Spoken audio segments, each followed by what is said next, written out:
விஜய் அவர்கள் டிஎம்கேயை பார்த்து, அதாவது டிஎம்கே வந்து லாஸ்ட் கட்சி மீட்டிங்கில் அண்ணாவும் எம்ஜிஆரும் எங்களுடையவர், அவர்களை பத்தி நீங்க எதுவும் பேசக்கூடாதுங்கிற மாதிரி சொல்லியிருந்தாங்க. அதுக்கு தான் டிவிகே விஜய் அவர்கள் என்ன பதில் சொல்லியிருந்தாருன்னா, அவர்கள் வந்து பொது சொத்து, அவர்களுடைய கருத்துக்களை மட்டும்தான் நாங்கள் எடுத்துக்கொள்கிறோம், அவரை பத்தி பேசக்கூடாதுங்கிறதெல்லாம் இங்க யாரும் சொல்லக்கூடாது.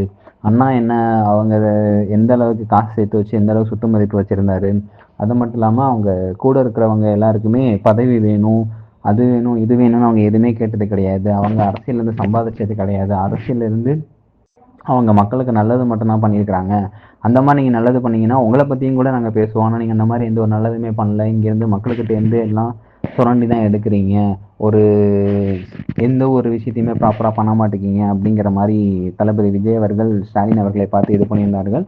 எம்ஜிஆர் அவர்களும் ஒரு நடிப்பின் உச்சத்தில் இருந்து வெளியே வந்து மக்களுக்காக சேவை செய்யணுங்கிற மாதிரி தான் வந்தார். அந்த ஒரு வழியை தான் நான் பின்பற்றி வருகிறேன். மற்றபடி வேற எதுவும் நான் இது பண்றதில்ல, அவங்களுடைய கருத்துக்களையும் இது பண்றதையும் தான் இது பண்றோம் அப்படிங்கிற மாதிரி தளபதி விஜய் அவர்கள் ஸ்டாலின் அவருக்கு நேரடியாக பதில் தெரிவித்துள்ளார்.